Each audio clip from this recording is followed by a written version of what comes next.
जो हम question solve कर रहे हैं ये आईनापुरे टेक्स्ट बुक से है। यहाँ पे आपको बैलेंस शीट दी है संदीप लिमिटेड की एज ऑन 31 मार्च 2018 और आपको नीचे बैलेंस शीट के नीचे बोला है कि preference dividend is in arrear for 4 years, मतलब 4 साल का आपने प्रेफरेंस डिविडेंड पे नहीं किया है तो वो पे करना है या नहीं करना आगे एडजस्टमेंट्स में देखते हैं। उसके बाद इन्होंने एक कैपिटल रिडक्शन की स्कीम बनाई है और आपका फर्स्ट एडजस्टमेंट है preference shares are to be reduce to 50 each and equity shares to 2 each. Equity shares को बाद में देखते हैं, पहले मेंशन किया है कि प्रेफरेंस शेयर्स को 50 ईच कर दिया। आप देखिए बैलेंस शीट में आपके पास 10% प्रेफरेंस शेयर्स हैं 4 lakhs अमाउंट के। एक शेयर 100 रुपीज का है, that means number of shares are 4000। आपके पास 4000 प्रेफरेंस शेयर्स हैं, 100 रुपए का एक है और अब आपने उसको रिड्यूस करके 50 रुपीज कर दिया। मतलब ये है कि number of shares will not change. 4000 shares थे वो 4000 ही रहेंगे, बट 100 रुपीज का शेयर्स था वो 50 रुपीज हो गया। तो आपकी फर्स्ट एंट्री होगी 10% preference share capital account debit,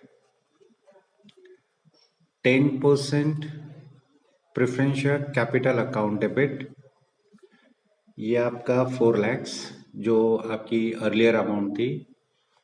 उसके बाद आप लिखेंगे टू रेट ऑफ डिविडेंड नहीं चेंज किया तो सेम रहेगा 10% प्रेफरेंस शेयर कैपिटल,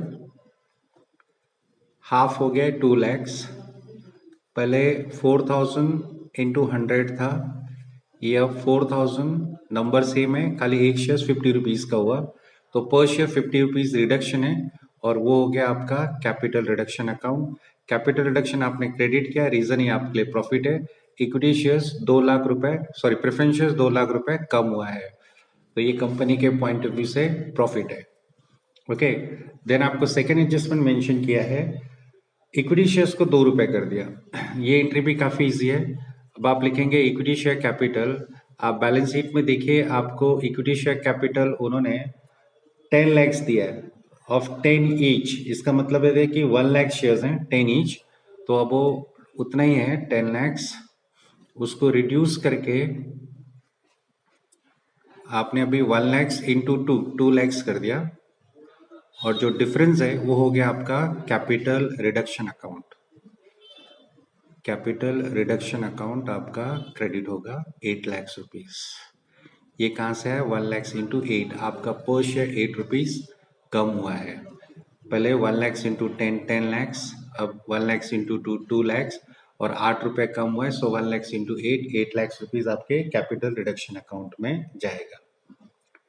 ठीक है, नेक्स्ट एडजस्टमेंट है of the preference dividend in arrear 3/4 is to be waived and remaining to be paid in cash. मतलब इन्होंने ऐसे किया है कि आप देखिए आपकी बैलेंस शीट में प्रेफरेंस शेयर कैपिटल का अमाउंट है 4 lakhs। 4 lakhs का 10% होता है 40,000। आप कैलकुलेट कीजिए 4 lakhs का 10% इज 40,000 और फर्स्ट बैलेंस शीट के नीचे बोला है preference dividend is an arrear for 4 years, 4 साल का प्रेफरेंस डिविडेंड पे करना बाकी था। तो अगर आपका प्रेफरेंस डिविडेंड एक साल का अगर 40,000 होता है, 10% ऑफ 4 lakhs, एक साल का 10% ऑफ 4 lakhs इज 40,000, एक साल का 40,000 होता है इंटू 4 अगर आप करते हैं तो आपको टोटल 1,60,000 रुपए प्रेफरेंस डिविडेंड पे करना बाकी है। 4 साल का प्रेफरेंस डिविडेंड, एक साल का 40,000, 4 साल का पे करना बाकी है 1,60,000। अब एडजस्टमेंट नंबर बी में मेंशन करता है 3/4 इज वेव्ड, मतलब उनको 3/4 नहीं चाहिए। वेव कर दिया मतलब उन्होंने छोड़ दिया, वो माफ कर दिया उन्होंने। 3/4 ऑफ 1,60,000, अब 1,60,000 इंटू 3/4 करेंगे तो आपको 1,20,000 आएगा। 3/4 उनको नहीं चाहिए, मतलब आपको 40,000 पे करना है। ठीक है, और प्रेफरेंस डिविडेंड आप 1 रुपए भी पे करते हैं तो वो आपका लॉस है, तो ये जो 40,000 आपने पे किया वो भी आपका लॉस है। आप मत ये मत सोचिए कि 1,20,000 नहीं पे करना है तो ये प्रॉफिट हो गया। ऐसा नहीं है कि 1,60,000 पे करना था और अब 120 नहीं पे करना है तो प्रॉफिट हो गया।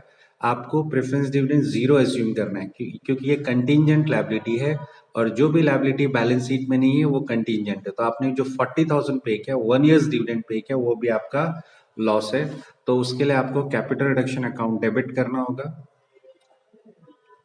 आपका होगा कैपिटल रिडक्शन अकाउंट डेबिट, क्योंकि ये आपका लॉस है। Capital reduction account debit to, अगर पैसे गए तो बैंक अकाउंट, अगर कैश में पे किया तो बैंक अकाउंट, और इक्विटी शेयर्स में पे किया तो इक्विटी शेयर कैपिटल, बट यहाँ पे बोला है remaining to be paid in cash, तो आपने कैश में पे किया, so cash account credit, amount is 40,000 क्योंकि आपने 40,000 पे किया है। ओके, नेक्स्ट है debenture holders to take over the plant and machinery at ₹6,50,000 in part satisfaction of their claim.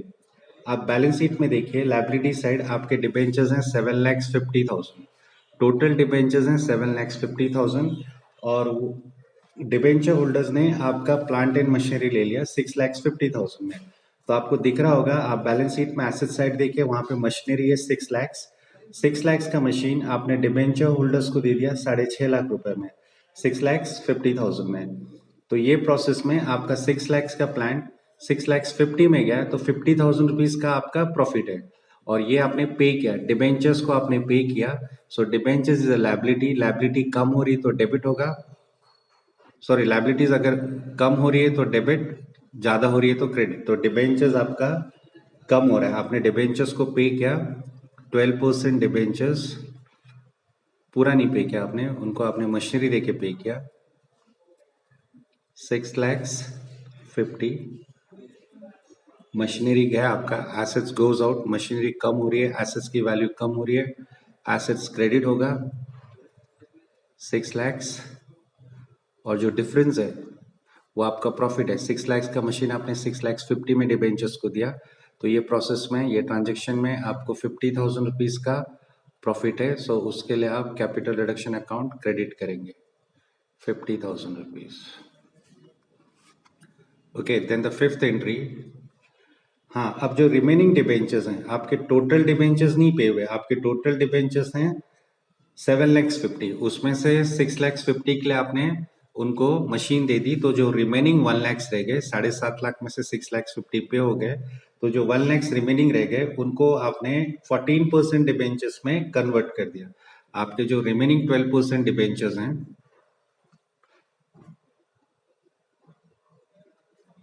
12% debentures हैं 1 लाख रुपीज के, इनके एक्सचेंज में आपने इनको 14% डिबेंचर्स दिया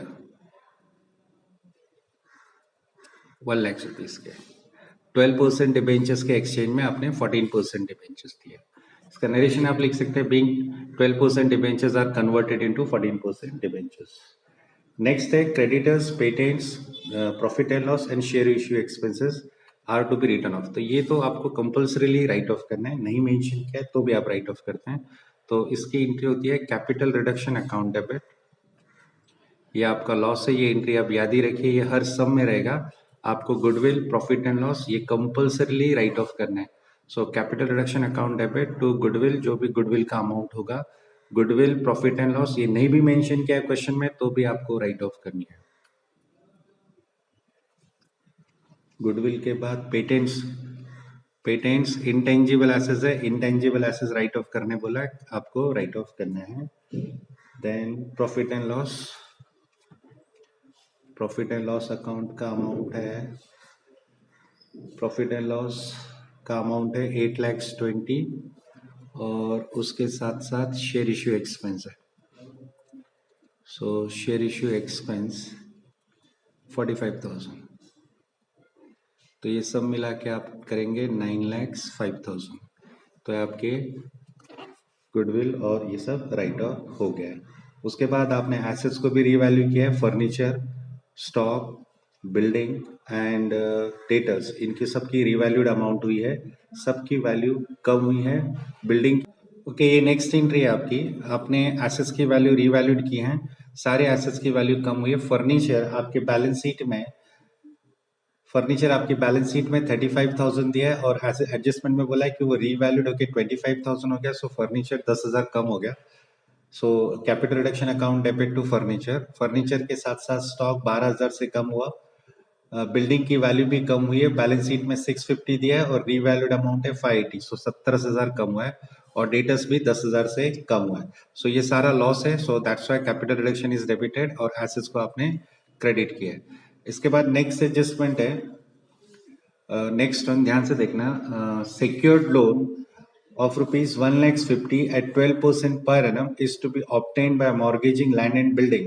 इसका मतलब होता है कि आपने बैंक से सिक्योर्ड लोन लिया 1,50,000 का, जिस पर बैंक आपसे 12% इंटरेस्ट चार्ज करेगा, और ये आपने लोन लिया। ये लोन लेने के लिए आपने लैंड एंड बिल्डिंग को मॉर्गेज किया। मॉर्गेज किया मतलब आपने लैंड एंड बिल्डिंग गिरवी रख के बैंक से 1,50,000 रुपीज का लोन लिया है, जिस पर बैंक आपसे 12% इंटरेस्ट चार्ज करेगी। तो यहाँ पे जो 12% है उसका कुछ नहीं करना है आपको, क्योंकि अभी आपने लोन लिया है तो आज ही आपको इंटरेस्ट नहीं पे करना है।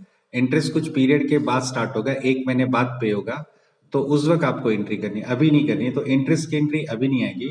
Second thing, land and building आपने मॉर्गेज किया है, अगर आप बैंक का लोन पे नहीं कर पाएंगे तो बैंक को अथॉरिटी होगी कि वो आपकी लैंड एंड बिल्डिंग सेल करके अपना अमाउंट कलेक्ट कर ले। तो यहाँ पे लैंड एंड बिल्डिंग आपके ही पोजीशन में अभी तक, तो लैंड एंड बिल्डिंग डेबिट और क्रेडिट कुछ भी नहीं होगा। रीजन ये है कि लैंड एंड बिल्डिंग आपके पास आया गया भी नहीं, आप ही के पास है। हाँ, लेकिन आपने बैंक से लोन लिया 1.5 लाख रुपए का, तो 1,50,000 पैसा आया आपके पास, सो बैंक अकाउंट डेबिट होगा क्योंकि पैसा आ रहा है। So bank account debit, bank account का डेबिट होगा 1,50,000 पैसा आया आपको, और ये आपका बैंक लोन है, सिक्योर्ड बैंक लोन आप लिख सकते हैं, अदरवाइज बैंक लोन लिखा तो भी चलेगा। यहाँ पे land and building debit credit कुछ भी नहीं होगा, और इंटरेस्ट की एंट्री अभी नहीं आएगी। आपने बैंक से लोन लिया इसलिए bank account debit, bank loan liability है सो क्रेडिट, लायबिलिटी की अमाउंट इंक्रीज हो रही है। तो द नेक्स्ट एंट्री, ये जो बैंक से लोन लिया आपने उससे आपने क्रेडिटर्स को पे किया और बिल्स पेबल को भी पे किया है, तो आपकी एंट्री होगी बिल्स पेबल और बैंक ओवरड्राफ्ट दोनों पे किया, आपने एक्सपेंसेस भी पे किए हैं। तो एक्सपेंसेस को थोड़ी देर में देखते हैं। बैंक ओवरड्राफ्ट पहले हमने 50,000 पे किया, so bank overdraft account debit 50,000, साथ ही साथ आपने बिल्स पेबल पे किया, बिल्स पेबल अकाउंट डेबिट 35,000 पैसा गया आपका, सो बैंक अकाउंट क्रेडिट 85,000। और इसके साथ साथ आपने कुछ रिकंस्ट्रक्शन एक्सपेंसेस भी पे किए हैं, तो वो भी लॉस है आपके लिए, रिकंस्ट्रक्शन एक्सपेंसेस आपके लिए लॉस है। सो कैपिटल रिडक्शन डेबिट होगा, जब भी आपको लॉस होगा कैपिटल रिडक्शन आप डेबिट करेंगे।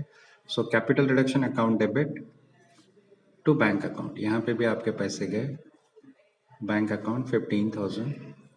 और ऊपर एक एडजस्टमेंट मिस हो गया मेरे से, एडजस्टमेंट था creditors agree to reduce their claim by 20,000, और उसके साथ उन्होंने बिल्स पेबल पे करने के लिए भी बोला है, तो आप उस वक्त भी पे कर सकते हैं, बाद में भी पे कर सकते हैं। बिल्स पेबल आगे पीछे पे हो गया कोई प्रॉब्लम नहीं, एंट्री सेम रहेगी, bills payable account debit to bank account. अच्छा, नेक्स्ट एडजस्टमेंट है कि क्रेडिटर्स ने अपना क्लेम 20,000 से छोड़ दिया, डी वाला adjustment, creditors agree to reduce their claim by 20,000, तो क्रेडिटर्स को आप 20,000 कम पे कर रहे हैं। क्रेडिटर्स ने अपना क्लेम 20,000 छोड़ दिया है, सो आपके लिए प्रॉफिट हो रहा है, सो कैपिटल रिडक्शन क्रेडिट होगा और क्रेडिटर्स अकाउंट डेबिट होगा। सो आपकी एंट्री होगी creditors account debit to capital reduction, to capital reduction, capital reduction credit क्योंकि आपका प्रॉफिट है, और क्रेडिटर्स कम हुए इसलिए क्रेडिटर्स डेबिट होगा। सो अमाउंट इज 20,000, जितना उन्होंने अमाउंट आपका छोड़ा है 20,000 रुपीज। सो इस तरीके से सम हो गया आपका। अब एक लास्ट एंट्री, आपको कैपिटल रिडक्शन का टोटल करना है, डिफरेंस ढूंढना है आपकी एंट्रीज में, आपकी जितनी भी जनरल एंट्रीज हैं उसमें कैपिटल रिडक्शन जितनी बार डेबिट है उसका आप टोटल करेंगे, और जितनी बार क्रेडिट है उसका टोटल करेंगे। तो फॉर एग्जांपल देखते हैं, जैसे यहाँ पे कैपिटल रिडक्शन फर्स्ट एंट्री में क्रेडिट है, ये टोटल है 2 lakhs, उसके बाद सेकेंड एंट्री में क्रेडिट है 8 lakhs, तो जितनी बार वो क्रेडिट हुआ उसकी टोटल करेंगे, जितनी बार डेबिट हुआ उसकी टोटल करेंगे। तो एक बार करते हैं, हम पहले डेबिट के टोटल देख लेते हैं। तो फर्स्ट एंट्री में हमें कैपिटल रिडक्शन नहीं दिख रहा है, उसको छोड़ दीजिए, क्रेडिट नहीं, पहले हम सिर्फ डेबिट देखेंगे। सेकेंड में आपको डेबिट नहीं दिख रहा है अगेन, देन थर्ड एंट्री में आपको डेबिट दिखा, तो ये टोटल हो गया 40। नेक्स्ट में यहाँ पे नहीं है, नेक्स्ट फिर ये सिक्स्थ एंट्री में आपको दिख रहा होगा, कैपिटल रिडक्शन अकाउंट डेबिट है 9,05,000, तो ये 9,05,000 और पहले एक बार 40, दोनों का टोटल हो गया 9,45,000। डेबिट में जितनी बार आया पहले उसकी टोटल कीजिए 9,45,000। देन नेक्स्ट सेवेंथ एंट्री में वापस से 1,02,000 है, तो 945 प्लस 1,02,000, देन अगेन यहाँ पे 15,000 है, तो इन सब का टोटल मैंने किया हुआ है। डेबिट साइड का टोटल है 10,62,000। इसी तरीके से जितनी बार कैपिटल रिडक्शन क्रेडिट में है आप उसका टोटल करेंगे और वो आपको मिलेगा 10,70,000। तो इन दोनों का जो डिफरेंस है वो डिफरेंस है 8,000। अच्छा, जब आप टोटल करते हैं तो कैपिटल रिडक्शन का जो डिफरेंस आता है वो मोस्ट प्रोबेबली क्रेडिट साइड ही आता है। वो स्कीम इस तरीके से बनाते हैं कि उनकी क्रेडिट ही ज्यादा है, तो डेबिट साइड कम पड़ रही है, तो आपकी एंट्री होगी ये capital reduction account debit, capital reduction account debit. Capital reduction का जो भी डिफरेंस आता है सारे एंट्रीज होने के बाद वो आप ट्रांसफर करेंगे कैपिटल रिजर्व में। ओके, तो आपका कैपिटल रिजर्व क्रेडिट होगा 8,000 से। तो ये 8,000 कैसे है एक बार फिर से देखते हैं, जिनको नहीं समझा। आप क्या करेंगे, आपने जितनी भी जर्नल एंट्री पास की हैं उसमें कैपिटल रिडक्शन अकाउंट जितनी बार डेबिट है सारे डेबिट्स का टोटल करेंगे, वो आपको मिलेगा 10,62,000। उसके बाद कैपिटल रिडक्शन जितनी एंट्रीज में क्रेडिट साइड मिलेगा आपको, आप उसकी टोटल करेंगे, वो आपको मिलेगा 10,70,000। कुछ केसेस में ऐसा हो सकता है कि डेबिट और क्रेडिट इक्वल आ जाए और कुछ केसेस में डिफरेंस आएगा, तो वो जो डिफरेंस है वो आप ट्रांसफर करेंगे कैपिटल रिजर्व में और आपकी एंट्री होगी capital reduction account debit to capital reserve. So इस तरीके से सम हो गया हमारा। आई होप आपको समझा होगा। Thank you.